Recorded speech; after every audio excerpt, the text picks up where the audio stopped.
Okay ji, अस्सलाम वालेकुम everyone and welcome to another lecture of AS level business with Sam. मैं हूं सरत एकमानिया और आज की क्लास में जो है वो हम लोग अपने कल वाले टॉपिक को कंटिन्यू करने जा रहे हैं। एंड कल जो हमारा टॉपिक स्टार्ट हुआ था वो स्टार्ट हुआ था मार्केट रिसर्च के ऊपर। तो सबसे पहले मैंने आपको कल की क्लास में समझाया था कि मार्केट रिसर्च क्या है और मार्केट रिसर्च क्यों होती है, मार्केट रिसर्च के एडवांटेजेस क्या है and at the same time market research के मेथड्स क्या क्या है। तो कल की क्लास में हम लोगों ने पढ़ा था कि भाई मार्केट रिसर्च के दो मेथड्स होते हैं। प्राइमरीली जो हमारे पास एक मेथड है वो है प्राइमरी रिसर्च, और दूसरा जो मेथड हमारे पास रिसर्च का है वो है सेकेंडरी रिसर्च। सबसे पहले तो मैंने आपको समझाया था कि भाई प्राइमरी और सेकेंडरी रिसर्च में डिफरेंस क्या होता है। तो मैंने आपको बताया, लोगों को लगता है कि लोग ऐसा समझते हैं और लोग ऐसा बोलते हैं कि अगर रिसर्च पहली बार हो रही है तो वो प्राइमरी रिसर्च है, और अगर रिसर्च दूसरी तीसरी पांचवी दसवीं पचासवीं बार हो रही है तो वो सेकेंडरी रिसर्च है। ऐसा लोगों का देखना सोचना समझना है, लेकिन ऐसा कुछ भी नहीं है। प्राइमरी रिसर्च और सेकेंडरी रिसर्च में डिफरेंस ये है कि दोनों के अंदर डिफरेंस डेटा का है।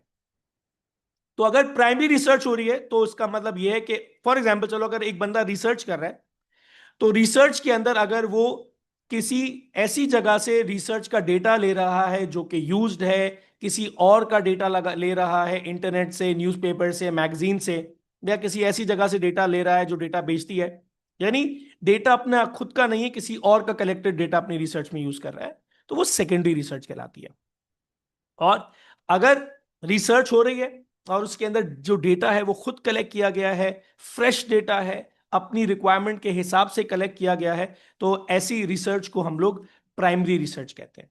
तो हम कल सेकेंडरी रिसर्च भी कर चुके थे। सेकेंडरी रिसर्च क्या होती है, सेकेंडरी रिसर्च के सोर्सेज क्या हैं, इंटरनल सोर्स होते हैं, एक्सटर्नल सोर्सेज होते हैं, सेकेंडरी रिसर्च के एडवांटेजेस डिसएडवांटेजेस, ये सारी चीज हम कर चुके थे, सॉरी। आज हम लोग प्राइमरी रिसर्च देखने जा रहे हैं। वैसे तो मैंने आपको डेफिनेशन तो कल बताई दी थी, लेकिन फिर भी जो है वो मैं आपको आज समझा देता हूं प्राइमरी रिसर्च है क्या। सो बेसिकली प्राइमरी रिसर्च एक ऐसी रिसर्च है जहां पर जो डेटा यूज हो रहा है रिसर्च के अंदर वो डेटा ब्रांड न्यू है। जो डेटा यूज हो रहा है रिसर्च के अंदर वो डेटा फ्रेश है। जो डेटा यूज हो रहा है वो किसी और के पास अवेलेबल नहीं है। जो डेटा यूज हो रहा है वो किसी ने भी, जो जिसने रिसर्च किया उसने अपनी रिक्वायरमेंट के हिसाब से डेटा कलेक्ट किया है। यह है प्राइमरी रिसर्च। मैंने कल आपको एक एग्जांपल भी दी थी कि अक्सर बच्चे मुझसे बोलते हैं कि सर अगर मैं रिसर्च कर रहा हूं और मैं खुद डेटा कलेक्ट कर रहा हूं गूगल से, तो क्या ये प्राइमरी रिसर्च है? नहीं। डेटा आपने बेशक खुद कलेक्ट किया है गूगल से, लेकिन ये जो डेटा है किसी और का डेटा था, आपका अपना डेटा नहीं था। किसी का डेटा इस्तेमाल करने को डेटा कलेक्ट करना नहीं कहते। कलेक्ट करने का मतलब ये कि डेटा फ्रेश है, वो यूज ही नहीं हुआ। मैंने सिर्फ ये नहीं बोला कि डेटा खुद कलेक्ट किया है, मैंने बोला डेटा फ्रेश है, यानी ब्रांड न्यू है। डेटा किसी और के पास नहीं है, क्योंकि आपने खुद कलेक्ट किया है तो ये डेटा किसी और के पास अवेलेबल भी नहीं है, और ये आपकी अपनी रिक्वायरमेंट के हिसाब से है। तो ये प्राइमरी रिसर्च है। तो मैं अगर एक रिसर्च करने जा रहा हूं कि should student stay up late at night और नॉट, क्या बच्चों को लेट नाइट जागना चाहिए, हाँ या ना, मैं इससे रिलेटेड एक रिसर्च करने जा रहा हूं। तो मुझे ये रिसर्च किस पे करनी है? स्टूडेंट्स के ऊपर करनी है। तो मैं स्टूडेंट्स के पास गया, मैंने स्टूडेंट्स से खुद डेटा कलेक्ट किया। अब वो मेरी मर्जी है कि मैंने क्वेश्चंस के फॉर्म में डेटा कलेक्ट किया बच्चों से, या इंटरव्यू किया, या फोकस ग्रुप किया, जो भी एक्सरसाइज भी हम मेथड्स भी देखेंगे प्राइमरी रिसर्च के क्या होते हैं, तो वो मेथड्स भी अभी हम देखेंगे। उन मेथड्स के बेसिस पर अगर रिसर्च हुई है तो वो प्राइमरी रिसर्च है। ठीक है जी। तो ये होती है हमारे पास प्राइमरी रिसर्च। इसकी डेफिनेशन हम पिछली क्लास में पढ़ चुके थे।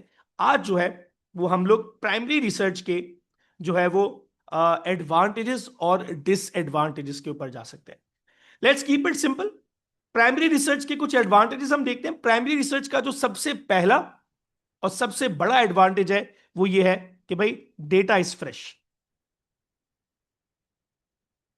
Data is fresh.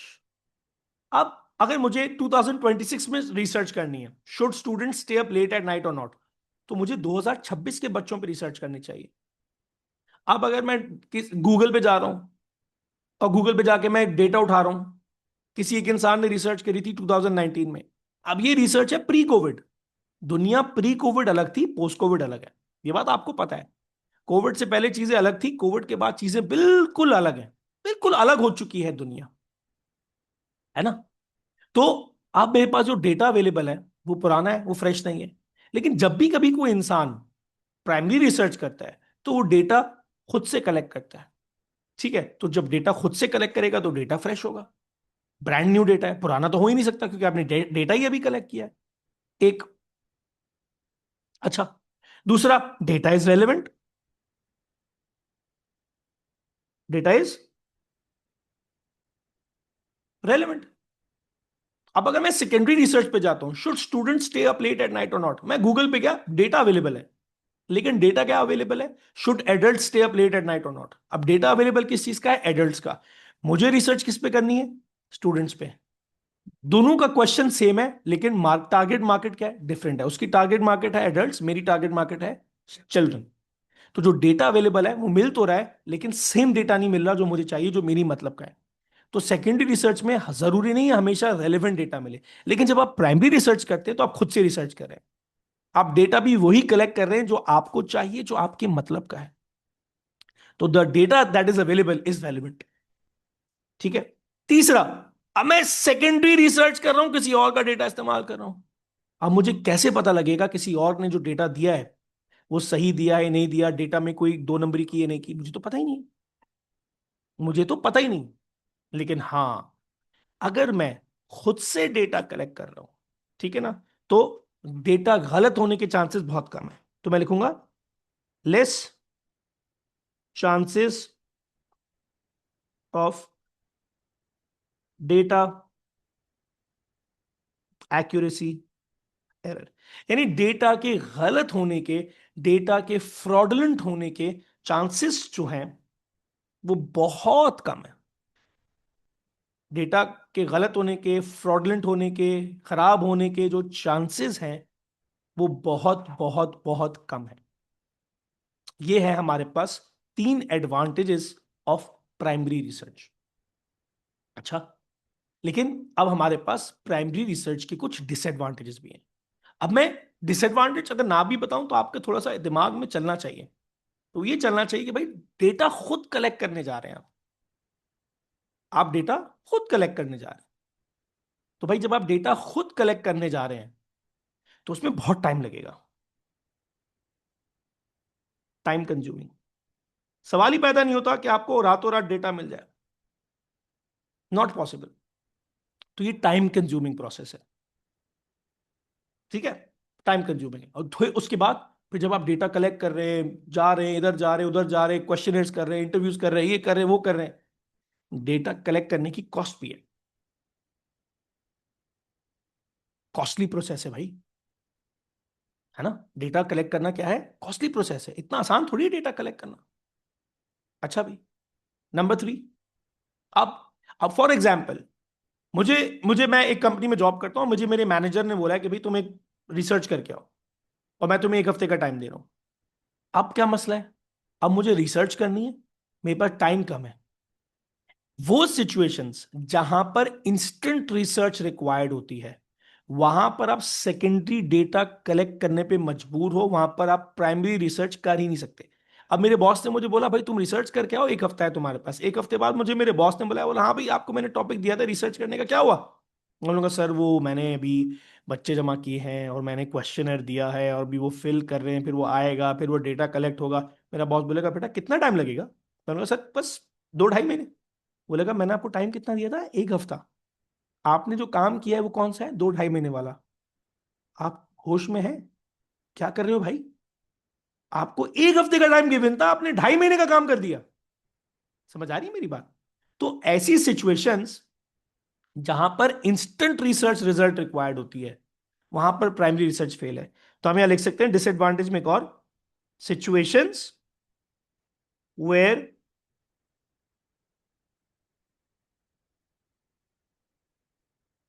Instant research results are required,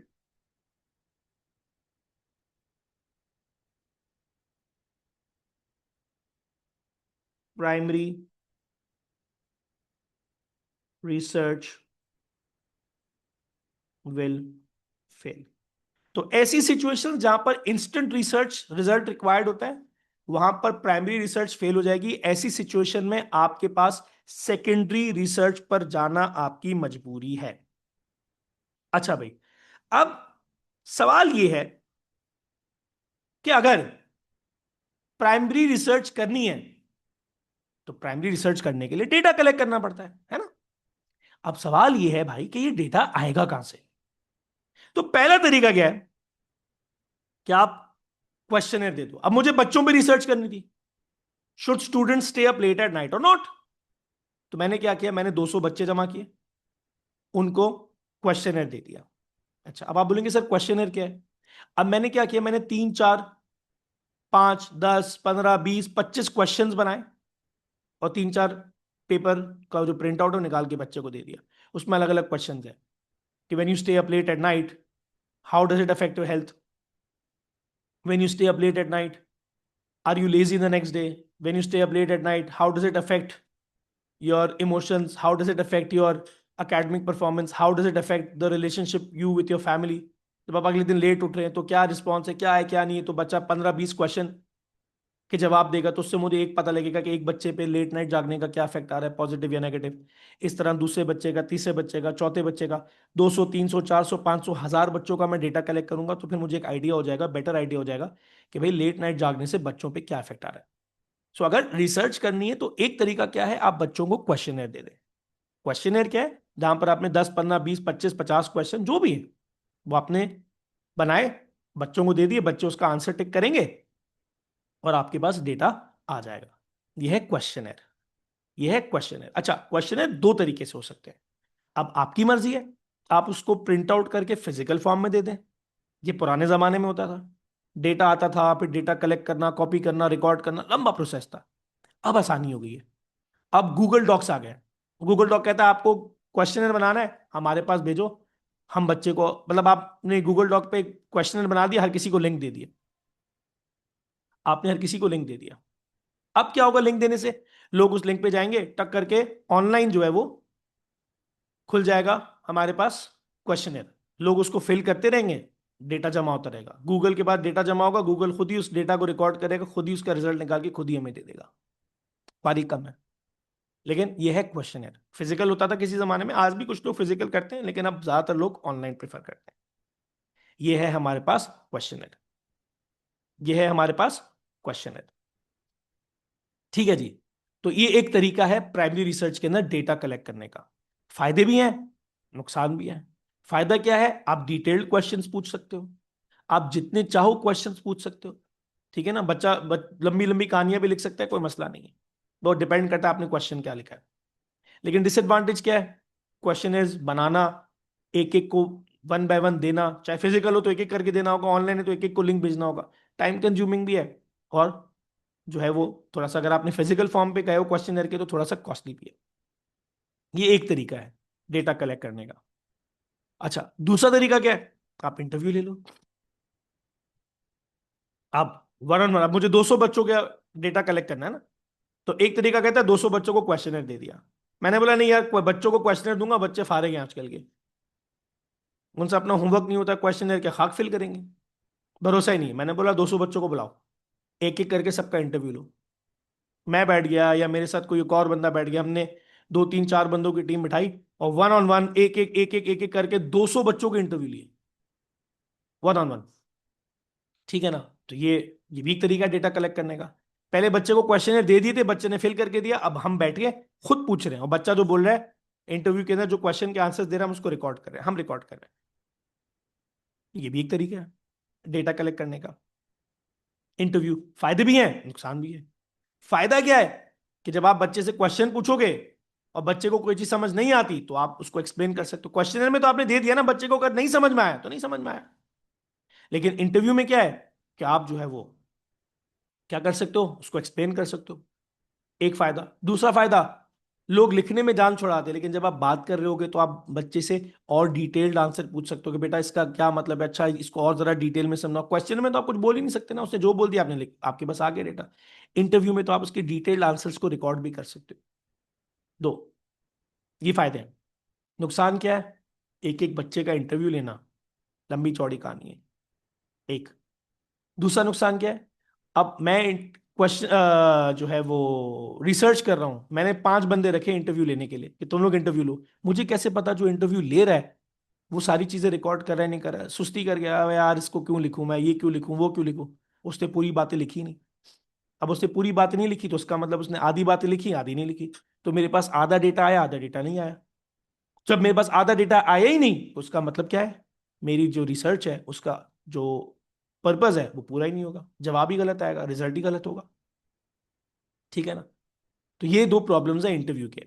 अच्छा, तीसरी चीज क्या है हमारे पास, ऑब्जर्वेशन। ये भी एक तरीका होता है रिसर्च का। अब क्या होता है, अक्सर लोग कहते हैं कि नहीं यार हर किसी के पास जाना जाकर डेटा कलेक्ट करना ये फिजिबल नहीं है, ऑब्जर्व करो। अच्छा, आई स्टिल रिमेंबर जब मैं थाईलैंड गया था तो वहां पे मेरी गोरे से मुलाकात हुई थी। तो मैंने पूछा भाई तुम क्या करते हो, कह रहा है यार, मुझे उसने बताया कि भाई I am planning to invest into water sports in Thailand. ठीक है, वहां पे थाईलैंड में एक आइलैंड है कोसमुई के नाम से, वहां पर मुझे मिला था। तो मैंने बोला तुम यहाँ क्या कर रहे हो आजकल, कह रहा है मैं पिछले 3 महीने से इस बीच पे घूम रहा हूँ। मैंने बोला 3 महीने से बीच पे घूम रहे हो, क्या कर रहे हो भाई, कह रहा है मैं रिसर्च कर रहा हूँ। मैंने कौन सी रिसर्च कर रहा हूँ, कह रहा है ऑब्जर्वेशन। मैं सिर्फ ऑब्जर्व कर रहा हूँ कि यहाँ पर अलग अलग स्पोर्ट्स वालों को बगैर बताए, किसी को बता भी नहीं रहा कि मैं इन्वेस्टमेंट करने आया हूं। मैं सिर्फ स्पोर्ट्स वालों से दोस्ती की भी यहाँ पर, उनको ऐसा लगता है कि मैं एक टूरिस्ट हूँ, मैं आ रहा हूँ। मैं उनकी स्पोर्ट्स एक्टिविटी भी करता हूँ ताकि मुझे पता लगे कि यहाँ के जो नॉर्मल स्पोर्ट वाटर स्पोर्ट्स वाले हैं वो किस तरीके से कस्टमर्स को ट्रीट करते हैं, ताकि मुझे पता हो कि लॉन्च करने से पहले जो है मुझे क्या अपने बंदों को ट्रेनिंग देनी है क्या नहीं देनी, किस किस चीज़ से कस्टमर नाराज हो रहे हैं। मैं कस्टमर्स को ऑब्जर्व कर रहा हूँ कि कस्टमर्स की अफोर्डेबिलिटी क्या है, कस्टमर्स को कौन सी सर्विसेज पसंद है, कस्टमर को किस तरह का एटीट्यूड पसंद है, कस्टमर की मेंटालिटी क्या है। क्योंकि अलग अलग कंट्री से लोग आ रहे हैं तो मुझे आइडिया होना चाहिए कि भाई ये जो कोसोमी आइलैंड पे लोग आ रहे हैं किस तरह के आइलैंड लोग आ रहे हैं। तो मैं इस तरीके से लोगों को ऑब्जर्व कर रहा हूँ और डेटा जमा कर रहा हूँ। ये भी एक तरीका है रिसर्च करने का, बगैर बताए आप डेटा जमा कर रहे हो, ऑब्जर्वेशन। ठीक है ना, फायदे भी है नुकसान भी है। फायदा क्या है, आपको एक हिडन चीज पता लग जाती है लोगों के बारे में जो लोग छुपाना चाहते हैं। अब जब मैं क्वेश्चनर कर रहा हूं या इंटरव्यू कर रहा हूं तो बहुत सारे लोग ऐसे भी होंगे जो मुझे गलत जवाब देंगे या वो सच बोलना नहीं चाहते। लेकिन ऑब्जर्वेशन में जब आप लोगों को ऑब्जर्व कर रहे हो तो ऐसी बहुत सारी चीजें आपको पता लग जाएंगी जो लोग आपसे छुपा नहीं रहे, क्योंकि लोगों को पता ही नहीं होगा कि आप जो है वो उनको ऑब्जर्व कर रहे हो। तो you will get to know a lot of things that people may hide. ठीक है। दूसरा इसका एडवांटेज ऑब्जर्वेशन का ये है कि एट टाइम्स कुछ सिचुएशंस ऐसी होती हैं जहां पर सीक्रेटिव डेटा होता है, यानी वो डेटा होता है जो आप बता नहीं सकते। ठीक है ना, आप क्लेम नहीं कर सकते, तो इस तरह का डेटा आप चाहो तो आप ऑब्जर्वेशन के थ्रू रिकॉर्ड कर सकते हो। लेकिन डिसएडवांटेज क्या है कि ऑब्जर्वेशन के अंदर जो डेटा कलेक्ट करने का जो मेथड है, जो प्रोसेस है, ये थोड़ा सा कॉम्प्लिकेटेड है और लंबा है। ठीक है ना, क्योंकि आपको अब क्वेश्चन में तो आपने डायरेक्ट बंदे को दिया, उसने डेटा कलेक्ट करके दे दिया, इंटरव्यू में डायरेक्ट बुलाया, आपने बातचीत की, डेटा मिल गया। ऑब्जर्वेशन में ऐसे लोग ढूंढना, कौन कर रहा है क्या कर रहा है, बड़ा कंफ्यूजिंग और कॉम्प्लिकेटेड प्रोसेस है, इतना आसान नहीं है। टाइम भी लगेगा, पैसा भी लगेगा, और जरूरी नहीं है कि आपको हमेशा वही डेटा मिल जाए जो आप जिसकी जरूरत में लगे हुए हैं। तो ये एक हो गया, ये दो हो गया, तीन हो गया। इसके अलावा एक और हमारे पास है, फोकस ग्रुप। अब फोकस ग्रुप क्या है, फोकस ग्रुप भी एक तरीका है, it is an advanced version of interview. यहां पर क्या होता है, कंपनी जो है वो अपने कंज्यूमर्स को बिठाती है, 15 20 25 50 लोगों को बिठाती है और उनकी आपस में डिस्कशंस करवाती है, और डिस्कशंस के अंदर से उसको डेटा मिल जाता है। फॉर एग्जाम्पल कंपनी को जो है वो रिसर्च करनी है कि भाई कौन सी एडवर्टाइजमेंट कैंपेन अच्छी है, तो उन्होंने 20 25 लोगों को बिठाया और बोला आपस में डिस्कशन करो। उनकी डिस्कशंस को रिकॉर्ड कर रहे हैं लोग बैठे हुए, ताकि डिस्कशंस के अंदर पता लगे लोगों का क्या ओपिनियन है प्रोडक्ट के बारे में, या एडवर्टाइजमेंट के बारे में, या क्वालिटी के बारे में, या प्रमोशन के बारे में। लोगों का रिकॉर्ड करो आप, इंटरव्यू लोगों की डिबेट को या आर्ग्यूमेंट्स को आप आपस में जो चल रही है उसको रिकॉर्ड करो। ये भी एक तरीका है। ठीक है ना। आपको इसके अंदर क्वालिटेटिव डेटा मिल जाता है। अब आप बोलेंगे क्वालिटेटिव डेटा मतलब, अब दो तरह के डेटा होते हैं हमारे पास, एक होता है क्वांटिटेटिव डेटा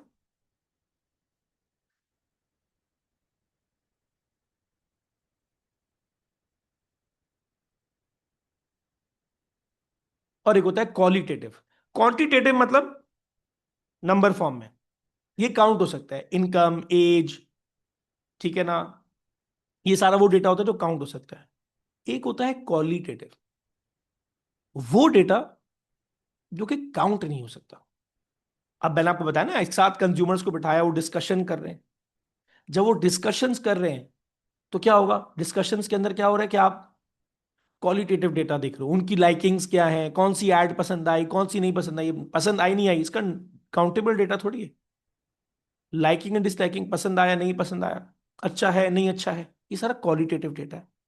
तो फोकस ग्रुप के अंदर आप क्वालिटेटिव डेटा जमा कर सकते हो, ये भी एक तरीका है। अब फायदे भी हैं नुकसान भी है। फायदा ये कि थोड़ा सा अगर इसको आप इंटरव्यू से कंपेयर करो तो इंटरव्यू में एक एक बंदा बैठाया था, या एक साथ आपने 20 25 50 100 लोग बिठाए, तो थोड़ा सा फास्ट है कंपेयर टू इंटरव्यू, थोड़ा सा लेस कॉस्टली है कंपेयर टू इंटरव्यू, क्योंकि इंटरव्यू का ही एक एडवांस वर्जन है। लेकिन प्रॉब्लम क्या है, अगेन, इतने सारे लोगों को बिठाना, अकोमोडेट करना, कॉस्ट तो आएगी। और बहुत सारे, जब आपने 25 50 लोग बिठाए तो बहुत सारे ऐसे लोग होंगे जो इतने बड़े क्राउड में कंफर्टेबल ही नहीं है बात करने में। तो ऐसे लोग जो कंफर्टेबल नहीं है बात करने में, आपको उनका ओपिनियन पता ही नहीं लगेगा। आपने 100 लोग बिठाए थे, 80 लोग कंफर्टेबल है, उन्होंने बात की, 20 लोग कंफर्टेबल नहीं, वो बात ही नहीं कर रहे। वो कह रहे हैं हाँ हाँ हाँ हाँ, ठीक है ठीक है ठीक है। तो आपने तो 100 लोग बिठाए थे ताकि आपको 100 लोगों का डेटा मिले। टेक्निकली आपको तो 100 लोगों का डेटा मिला ही नहीं, आपको तो मिला ही 80 लोगों का डेटा है, क्योंकि 20 लोग जो है वो कंफर्टेबल ही नहीं, वो बात ही नहीं कर पा रहे। ये भी एक प्रॉब्लम है। एंड देन उसके अलावा टेस्ट मार्केटिंग है। यहां पे बहुत सारा होता है। कंपनीज क्या करती है, कुछ इलाकों में, कुछ एरियाज के अंदर नया प्रोडक्ट लॉन्च करती है। जैसे फॉर एग्जांपल चिप्स लॉन्च करनी है मुझे, अब मैं पूरे कराची में लॉन्च करूंगा तो बहुत बड़ा बजट चाहिए, प्रोडक्शन मार्केटिंग शार्केटिंग बहुत खर्चा होगा। मैंने बोला एक काम करता हूं, मैं सिर्फ तारिक रोड पे या बहादुराबाद के एरियाज में चिप्स लॉन्च करता हूँ, टेस्ट मार्केट, लिमिटेड दुकानों पे रखता हूँ। ठीक है, लिमिटेड दुकानों पे रखता हूँ, वहां देखता हूँ क्या रिस्पॉन्स आ रहा है, वहां कस्टमर से क्या उनकी जो है वो लाइकिंग है, क्या डिसलाइकिंग है, उनका एक स्पेसिफिक एरिया के लोगों का डेटा कलेक्ट करता हूँ।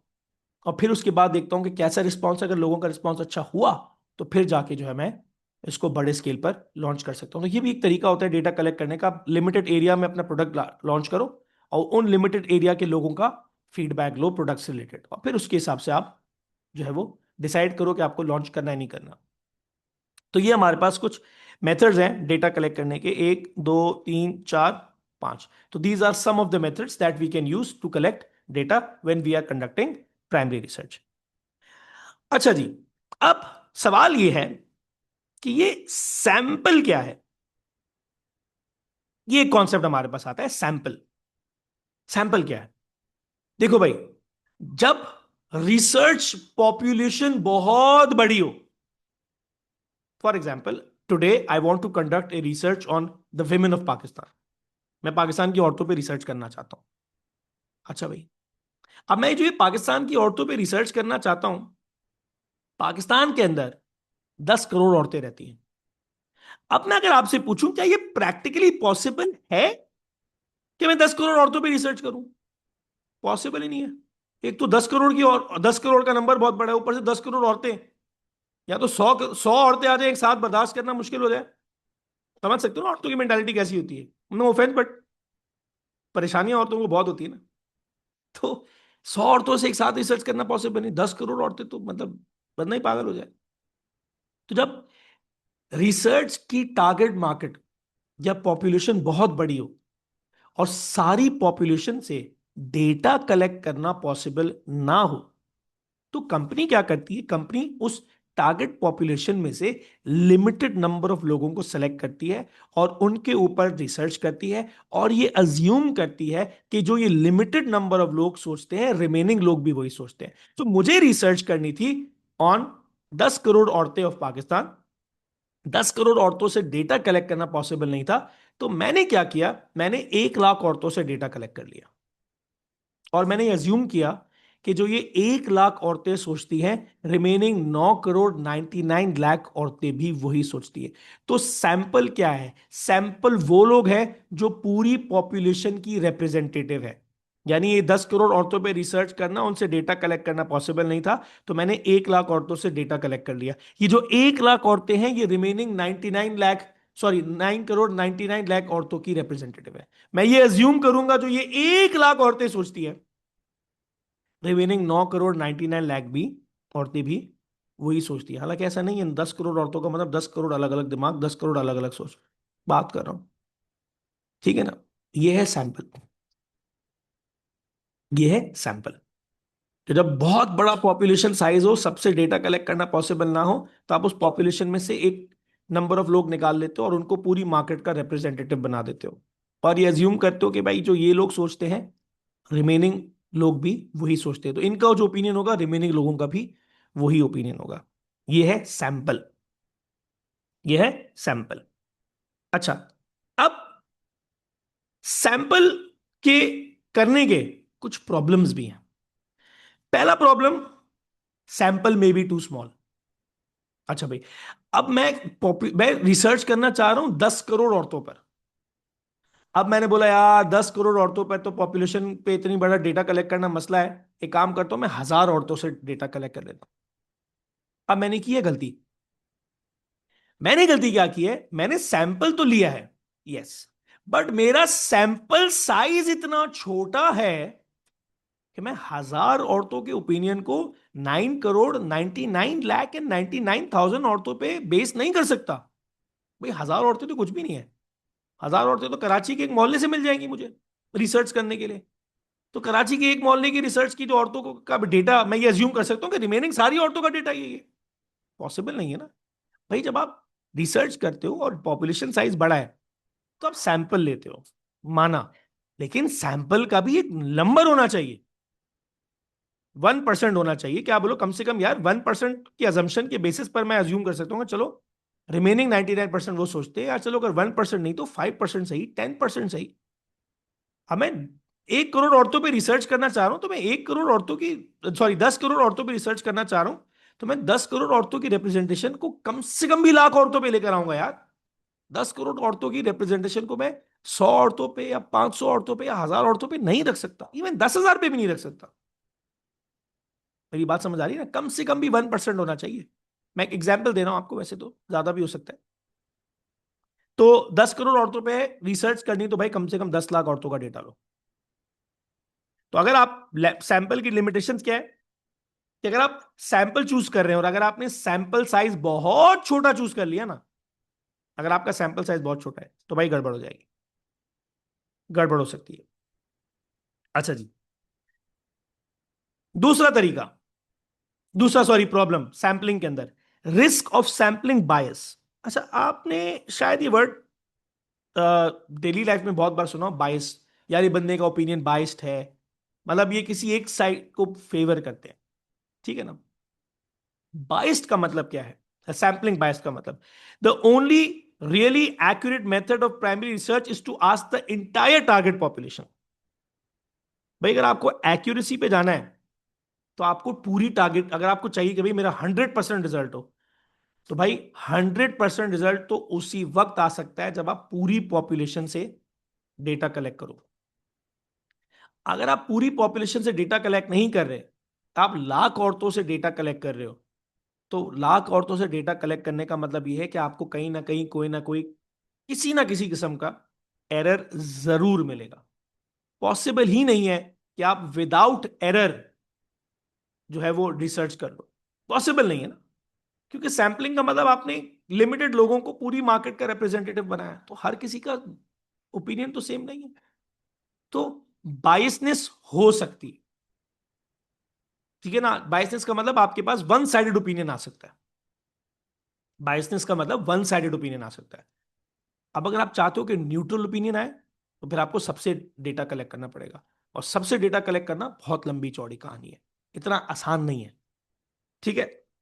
तीसरा प्रॉब्लम, अक्सर लोग सैंपलिंग कर तो लेते हैं, रिप्रेजेंटेटिव बना तो लेते हैं, लेकिन सैंपलिंग करने के भी कुछ मेथड्स हैं। सैंपलिंग करने के भी कुछ मेथड्स हैं। ठीक है ना? वो मेथड्स अभी हम देखते हैं। अगर आपने करेक्ट सैंपलिंग मेथड चूज नहीं किया, तो भी आपसे आपका जो डेटा है वो गलत आ सकता है। अच्छा जी, मैं क्या कह रहा हूं आपसे, करेक्ट सैंपलिंग मेथड यूज नहीं किया, उससे मेरा क्या मतलब है वो भी मैं आपको बताता हूं। देखो भाई, डेटा कलेक्ट सैंपलिंग के जो मेथड्स हैं वो कुछ हमारे पास है। एक हमारे पास है नंबर 1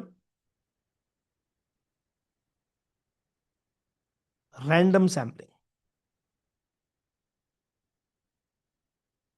एक मेथड क्या है हमारे पास, रैंडम सैम्पलिंग। अब मुझे किस पर रिसर्च करनी है?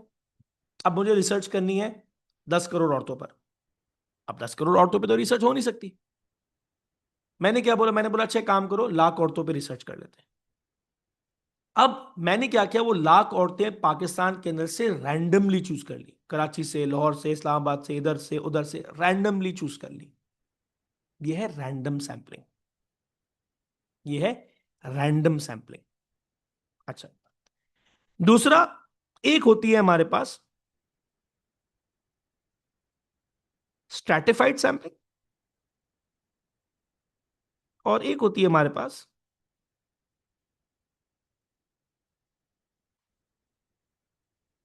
कोटा सैंपलिंग।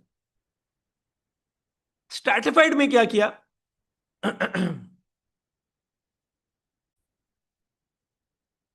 अच्छा, तो एक है हमारे पास स्ट्रैटिफाइड सैंपलिंग, एक है हमारे पास कोटा सैंपलिंग। अब आपको समझना पड़ेगा स्ट्रैटिफाइड सैंपलिंग को कोटा सैंपलिंग में क्या है। कोटा सैंपलिंग में क्या होता है कि मैंने कोटा सैंपलिंग को स्ट्रैटिफाइड सैंपलिंग मिलते जुलते हैं, थोड़ा सा आपको डिफरेंस समझने की जरूरत है। स्ट्रैटिफाइड कोटा सैंपलिंग में क्या है कि मैंने बोला भाई फॉर एग्जांपल कि मुझे जो पाकिस्तान में 10 करोड़ औरतें, 10 करोड़ औरतों के ऊपर रिसर्च करना पॉसिबल नहीं है, तो मैं क्या कर रहा हूं, मैं ये चाह रहा हूं कि आप लाख औरतों पर रिसर्च करूं। मैंने क्या किया, मैंने बोला भाई मुझे लाख औरतें ला के दो। मैंने डिस्क्राइब किया मुझे कराची से ला के दो, लाहौर से ला के दो, और फॉर एग्जाम्पल इस्लामाबाद से ला के दो। ठीक है ना? ये है कोटा सैंपलिंग, जहां पर मैंने कोटा सेट कर दिया और मैंने बताया भाई कराची से मुझे इतनी औरतें चाहिए, लाहौर से इतनी चाहिए, इस्लामाबाद से इतनी चाहिए। ये है कोटा सैंपलिंग। मैं इस कोटा को अगर फर्दर ब्रेक करूं इनकम वाइज, कि मुझे औरतें चाहिए इस इनकम की, यानी वो औरतें जो 50,000 से 1 लाख कमाती, वो इतनी औरतें चाहिए। जिनकी एज जो है वो क्या कहते हैं 20 साल से 40 साल है, वो इतनी औरतें चाहिए। ठीक है ना? जो क्या कहते हैं क्या कहते हैं जिनका रिलीजन इस्लाम है, उतनी इतनी, मतलब जिनका रिलीजन इस्लाम है उससे 50 औरतें चाहिए।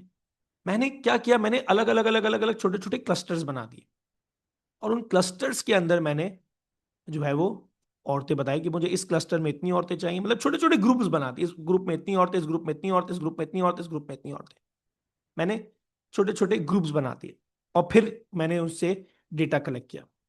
यह है स्ट्रैटिफाइड सैंपलिंग। यहां पर जो डेटा कलेक्ट होगा ना, उसमें डेटा गलत होने के चांसेस बहुत कम है, क्योंकि मैंने बहुत सारे ग्रुप्स में बहुत तरीके से डेटा कलेक्ट किया। यह है स्ट्रैटिफाइड सैंपलिंग। कोटा में मैंने से बता दिया भाई कराची से चाहिए, लाहौर से चाहिए, इस्लामाबाद से चाहिए। बस मैंने बताया नहीं कि कितनी औरतें चाहिए कराची से, कितनी चाहिए लाहौर से, कितनी चाहिए इस्लामाबाद से। ठीक है ना? यह है कोटा सैंपलिंग। फिर एक हमारे पास आखिरी होता है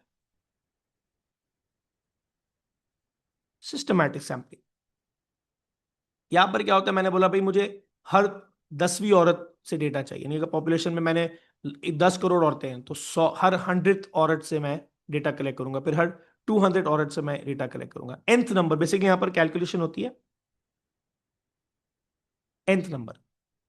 मैं इसकी ज्यादा डिटेल में जाऊंगा नहीं, क्योंकि इतना ज्यादा ये समझने की जरूरत है नहीं। nth नंबर यानी अगर 1000 मेरे पास, फॉर एग्जांपल ये कंपनीज के अंदर भी होता है, जब वो अपने प्रोडक्ट्स को टेस्ट करना चाह रही होती है, तो एक मशीन से टी शर्ट बन रहे हैं, तो वो हर 50th टी शर्ट को चेक करते हैं। इस तरीके से जो है वो हर nth नंबर पे आप साइन मार्क कर देते हो, और nth नंबर से फिर आप डेटा कलेक्ट करते हो। ठीक है जी? तो ये भी एक तरीका है रिसर्च करने का, डेटा कलेक्ट करने का। तो हमारे पास सैम्पलिंग के भी कुछ मेथड्स हमने पढ़े, रैंडम सैम्पलिंग है, स्ट्रैटिफाइड सैम्पलिंग है, कोटा सैम्पलिंग है, और सिस्टमैटिक सैम्पलिंग है। अच्छा, अब प्राइमरी रिसर्च में अक्सर डेटा जो है वो अनरिलायबल होता है। एग्जाम में पूछ सकता है कि भाई एक बंदे ने जो है वो रिसर्च किया है, और उस रिसर्च में उसने प्राइमरी डेटा यूज किया, यानी फ्रेश डेटा यूज किया है, ब्रांड न्यू डेटा यूज किया है, अपने लिए खुद डेटा बनाया है और खुद कलेक्ट किया है, तो ये प्राइमरी रिसर्च है। अच्छा, अक्सर प्राइमरी रिसर्च के अंदर डेटा गलत आ जाता है। डेटा गलत आने की वजह से रिसर्च का रिजल्ट जो वो गलत हो जाता है। तो ये 3 रीजंस हैं जिसकी वजह से प्राइमरी रिसर्च के अंदर आने वाला जो डेटा है वो गलत हो सकता है, और इसकी वजह से रिजल्ट जो है वो गलत आ सकता है। सबसे पहले क्या हो सकता है, सैंपलिंग गलत हुई भी हो। सैंपलिंग गलत हुई भी, यानी आप इतना बड़ा पॉपुलेशन थी, आप सबसे डेटा ले नहीं सकते थे, तो आपने लिमिटेड लोगों से डेटा कलेक्ट किया कि भाई इनसे डेटा लेते हैं और बाकी इसको जनरलाइज कर देते हैं। ये जो लिमिटेड लोगों से आपने डेटा कलेक्ट किया है, आपने वो ही सही नहीं लिया। जैसे मैंने आपको शुरू में बताया, 10 करोड़ औरतों पर रिसर्च करनी थी, आपने 1,000 औरतों से डेटा कलेक्ट किया। अब आपका सैंपल साइज इतना छोटा है कि 1,000 औरतों का डेटा आप 10 करोड़ औरतों के ऊपर जनरलाइज नहीं कर सकते। तो डेटा तो आएगा लेकिन रिजल्ट सही नहीं आएगा। आपने 1,000 औरतें कराची की ले ली, उन पे रिसर्च करके डेटा बना के रिसर्च करके रिजल्ट दे दिया। अब कराची की औरतों के सोचने का तरीका पेशावर की औरतों से या कोयटा की औरतों से या गिलगित बल्तिस्तान की औरतों से, लाहौर की, इस्लामाबाद की औरतों से सोचने का तरीका डिफरेंट है। इतनी छोटी रिप्रेजेंटेशन ली कि आपने रिसर्च तो कर ली लेकिन जो आपका रिजल्ट है वो सही नहीं आएगा। अच्छा, दूसरा मसला क्या है, क्वेश्चनर बायस हो गया। ठीक है ना, आपने क्वेश्चनर तो बनाया था लेकिन क्वेश्चनर के अंदर जो क्वेश्चंस बनाए थे वो आपने बहुत बायस्ड क्वेश्चंस बनाए थे। अब बायस्ड क्वेश्चन किस तरह हो सकता है, आपने बोला भाई staying up late at night affects your health, yes, agreed. अब आपने बच्चे को बोला जवाब दो। अब एक बच्चा जिसको लेट नाइट जागने से हेल्थ पे उसकी कोई इफेक्ट नहीं आ रहा, अब आप उसको बोलो जबरदस्ती इसका जवाब दो, अब या तो वो यस बोलेगा या तो वो अग्रीड बोलेगा। अब ये क्वेश्चन में गलती है। अब आपने 1 लाख बच्चों से डेटा लिया और आप बोलोगे देखो यार लाख के लाख बच्चे कह रहे हैं कि हमें लेट नाइट जागने से हेल्थ पे इफेक्ट आ रहा है। आपका क्वेश्चन ही बायस था, आपका क्वेश्चन ही वन साइडेड था। या तो यस बोलो या तो अग्रीड बोलो, उसका मतलब अगर बच्चे ने जवाब दिया तो उसने इसका आंसर देना ही देना है। तो ये क्वेश्चन ही गलत था, तो आपके पास आंसर ही बायस्ड आना है। तो अक्सर क्वेश्चनर्स में जब क्वेश्चन बनते हैं तो एक आध क्वेश्चन गलती से ऐसा आ जाता है जो आपको बायस्ड आंसर की तरफ ले जाता है, यानी वन साइडेड, एक ही साइड की तरफ ले जाएगा। तो आप अपने रिजल्ट बोलोगे यार यार देखो मैं तो कह रहा था ना बच्चों को लेट नाइट जागने से हेल्थ पे इफेक्ट आता है, लाख बच्चों से डेटा के लाख के लाख बच्चे कह रहे हैं कि भाई हेल्थ पे इफेक्ट आ रहा है। हालांकि शायद 10,000 का आ रहा हो या 20,000 का आ रहा हो, बाकी 70-80 हज़ार का हेल्थ पे इफेक्ट नहीं आ रहा, लेकिन क्वेश्चन ऐसा था कि वन साइडेड आंसर आया। ठीक है, इसके अलावा दूसरी तरीके से भी गलती हो सकती है, लोगों ने जानबूझकर, आपने क्वेश्चनर भी सही बनाया, आपने इंटरव्यू भी सही बनाया, सब कुछ सही बनाया, लोगों ने जानबूझकर गलत जवाब दिया। अब मैं आपको इसकी भी एक एग्जांपल देता हूं। In our society there are a lot of men who do not agree with women working. एक मर्द से काम करने वाली औरत हजम नहीं होती है ना। अब आप ऐसे मर्दों से पब्लिकली पूछें औरतों के सामने, do you agree with women working, बोलेंगे हाँ हाँ, women should work, women have equal rights, women have this, women have that. औरतों की बड़ी इज्जत करते हैं घर में। उनको उनको बोलोगे अपनी अम्मी या बहन को या बीवी को या किसी को काम करने दो, क्या बोलोगे नहीं, क्या जरूरत है काम करने की, मैं खर्चा उठा तो रहा हूं। ऐसे लोग झूठे हैं। या तो आप पब्लिकली बोलो यार आई अपोज वुमेन वर्किंग, ठीक है, फिर अपनी अम्मी या बहन को भी काम ना करने दो। या फिर अगर आप ओपनली पब्लिक में कह रहे हो कि यार you agree with women working, तो फिर उनको काम भी करने दो। तो ऐसे बहुत सारे लोग होते हैं जब उनसे आप डेटा कलेक्ट करते हो तो वो जानबूझकर झूठ भी बोलते हैं, झूठ बोलते हैं वो। तो ऐसे झूठे लोगों से जब आप डेटा कलेक्ट करोगे तो आपके पास डेटा भी गलत आएगा, और ऑब्वियस सी बात है कि आपके जो रिसर्च का रिजल्ट होगा वो भी फिर इवेंचुअली गलत निकलना है। अच्छा, इसके बाद आखिर में हमारे पास कुछ चीजें हैं। एक है मीन, एक है मीडियन, एक है मॉड। मीन का मतलब होता है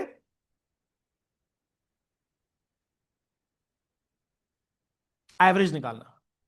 मीन का मतलब क्या होता है, एवरेज निकालना। अब एग्जामिनर जो है इसका क्वेश्चन आपसे पूछ सकता है कि भाई एक मैनेजर जो है अगर उसको मीन निकालना आता है, यानी एक मैनेजर को अगर एवरेज निकालना आता है, तो वो मैनेजर इस एवरेज की नॉलेज को यूज कैसे कर सकता है। How can a manager use the knowledge of mean, how can a manager use the knowledge of average for the best benefit of the business. अब एक मैनेजर को अगर एवरेज का फॉर्मूला आता है और एक मैनेजर को एवरेज निकालना आता है, तो वो इस नॉलेज को, इस कॉन्सेप्ट को अपने फायदे के लिए, बिजनेस के फायदे के लिए कैसे इस्तेमाल कर सकता है। आप बोलोगे बिल्कुल इस्तेमाल कर सकता है। अगर एक इंसान को, एक मैनेजर को, ओनर को, डायरेक्टर को, प्रेसिडेंट को, वाइस प्रेसिडेंट को, चेयरमैन को, बोर्ड ऑफ डायरेक्टर को अगर एवरेज निकालना आता है, तो वो इस कॉन्सेप्ट को निकाल सकता है किस किस चीजों के लिए, एवरेज कॉस्ट कैलकुलेट करने के लिए, वो एवरेज प्रॉफिट निकालने के लिए यूज कर सकता है, वो अपनी कंपनी की एवरेज सैलरी निकालने के लिए यूज कर सकता है, वो अपनी कंपनी की एवरेज, हो सकता है सबको बोनस दिया हो अलग अलग, तो देख निकालने के लिए यूज कर सकता है कि मैंने एवरेज बोनस कितना दिया, वो अपनी कंपनी के एम्प्लॉयज की एवरेज एज निकाल सकता है कि मेरी कंपनी में यंग एम्प्लॉयज भी है, ओल्ड एम्प्लॉयज भी है, तो ऑन एवरेज हर एम्प्लॉय की एक एज क्या है, तो ये कॉन्सेप्ट इस्तेमाल हो सकता है। तो एग्जामिनर आपसे पूछेगा कि भाई मीन क्या है, मीन का मतलब है एवरेज।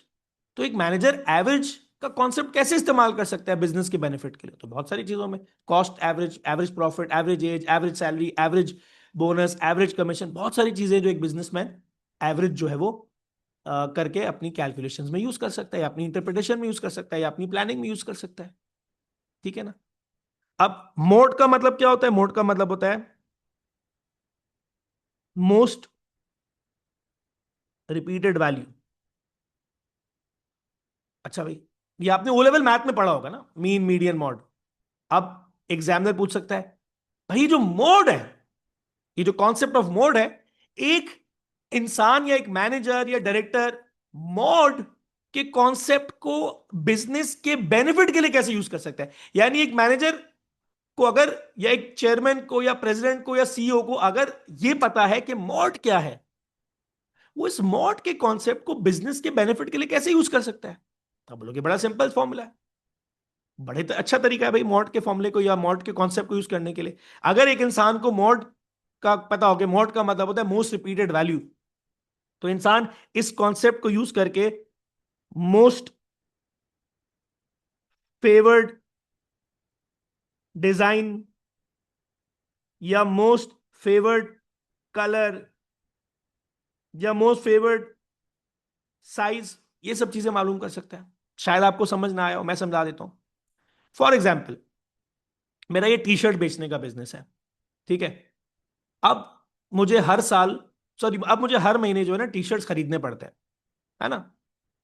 तो टी शर्ट्स आते हैं 5 साइजेस में, small, medium, large, extra large and double XL. ये 5 साइजेस आते हैं। अब मुझे हर महीने इन 5 साइज के टी शर्ट्स अपनी दुकान पर लाने पड़ते हैं और लाकर बेचने पड़ते हैं।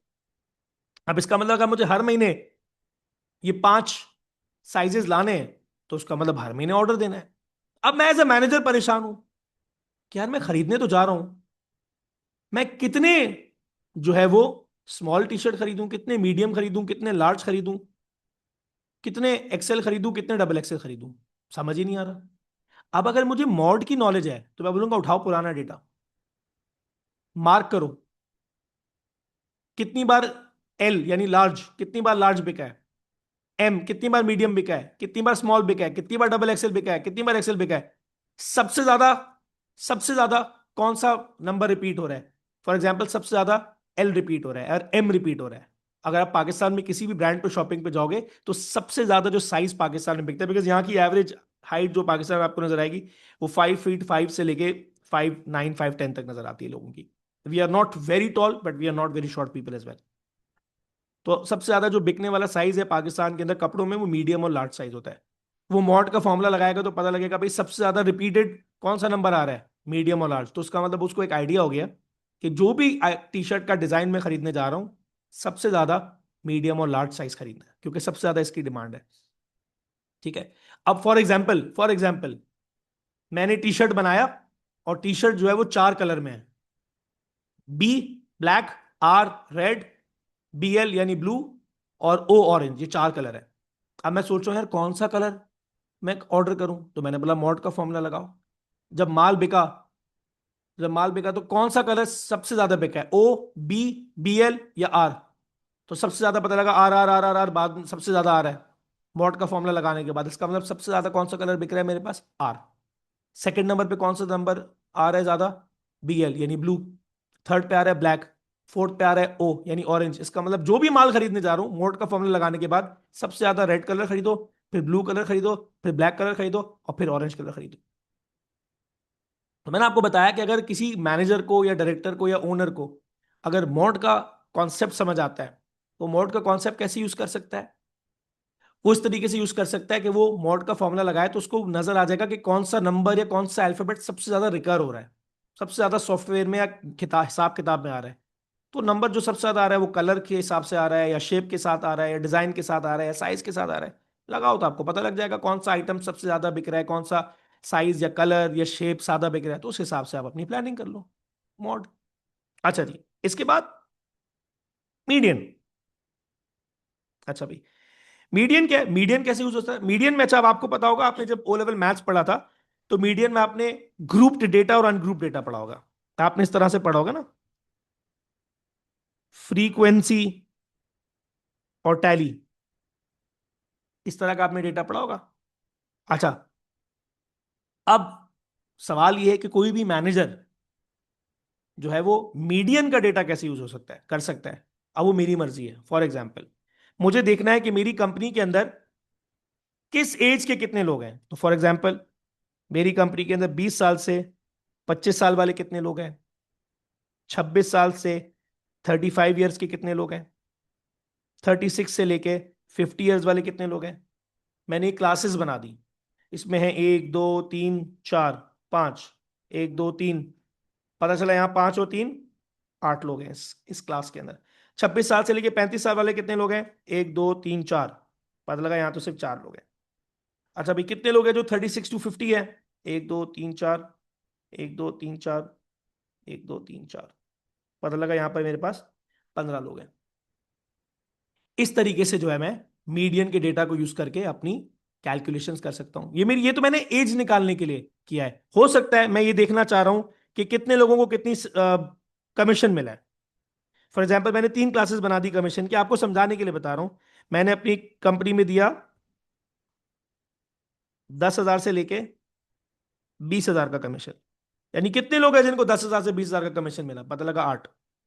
कितने लोग हैं जिनको 21,000 से लेके 50,000 का कमीशन मिला, पता लगा 4। कितने लोग हैं जिनको 51,000 से लेके 5 लाख तक का कमीशन मिला, ऐसे कितने लोग हैं, 15। अब ये तो मेरी मर्जी है, मैं इस मीडियन के कॉन्सेप्ट को किस तरीके से अप्लाई करके किस कैलकुलेशन में इस्तेमाल करना चाह रहा हूं। तो मैं इससे एज निकाल सकता हूं, मैं इससे कमीशन निकाल सकता हूं। अच्छा, मैं छुट्टियां भी निकाल सकता हूं। कितने इंप्लॉयज हैं जिन्होंने 1 से लेके 10 छुट्टियां की है इस साल में, कितने इंप्लॉयज हैं जिन्होंने 11 से लेके 20 छुट्टियां की है, कितने लोग हैं जिन्होंने 21 से लेके 50 छुट्टियां की है। ये तो मेरी वजह है, मेरी कैलकुलेशन है। तो मैंने आपको 3 एग्जांपल्स दे दी। यहां पर मैं एज से भी यूज कर सकता हूं, मैं इसको कमीशन के अंदर भी यूज कर सकता हूं, और मैं इसको हॉलीडेज कैलकुलेट करने के अंदर भी इस डेटा को इस्तेमाल कर सकता हूं। अच्छा, फिर तो हमारे पास और तो आगे बहुत ही आसान चीज है, कि जब कोई भी इंसान रिसर्च करता है, प्राइमरी रिसर्च के अंदर डेटा कलेक्ट करता है, वो डेटा को किस तरीके से जो है वो रिप्रेजेंट कर सकता है। ठीक है ना। एक लड़की का सवाल आया, सर आप इसको डेट्स के अंदर यूज कर सकते हैं। बिल्कुल यूज कर सकते हैं। किस हमारे 10,000 से लेके 20,000 तक पैसे कितने लोगों ने खा लिए, उधार खा लिए। कितने लोग हैं जिन्होंने 21,000 से लेके 50,000 खा लिए। कितने लोग हैं जिन्होंने 50,000 से लेके 5 लाख खा लिए। आपकी मर्जी, आप जिस तरह की से चाहो आप उस तरीके से उसको डेटा को यूज कर सकते हो, आपकी मर्जी है। अच्छा जी, अब जब डेटा कलेक्ट करते हो तो डेटा को आप किस किस तरीके से रिप्रेजेंट कर सकते हो। तो डेटा को रिप्रेजेंट करने के कुछ तरीके हैं। आप टेबल्स के फॉर्म में डेटा रिप्रेजेंट कर सकते हो, आप पाई ग्राफ्स के फॉर्म में डेटा रिप्रेजेंट कर सकते हो, आप बार चार्ट्स के फॉर्म में डेटा रिप्रेजेंट कर सकते हो, आप लाइन ग्राफ्स के फॉर्म में डेटा रिप्रेजेंट कर सकते हो। टेबल का मतलब होता है इस तरीके से आपने जो है वो टेबल्स बना के डेटा को रिप्रेजेंट कर दिया। पाई चार्ट के अंदर क्या होता है, सब आपने ओ लेवल मैथ में पढ़ा हुआ है, इसके अंदर कोई इतनी मुश्किल चीज है नहीं। इसके अंदर आपने पाई चार्ट बना के डेटा को रिप्रेजेंट कर दिया, इस तरह करके जो है वो आपने डेटा क्लासीफाई कर दिया कि इसमें कितने परसेंट लोग हैं, कितने परसेंट लोग हैं, कितने परसेंट लोग हैं।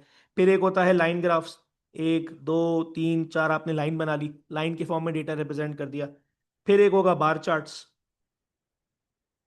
इस तरीके से आपने अगर क्रिकेट मैच देखा हो तो बार चार्ट्स के फॉर्म में जो है वो डेटा नजर आ रहा होता है। तो ये कुछ मेथड्स है हमारे पास डेटा रिप्रेजेंट करने के।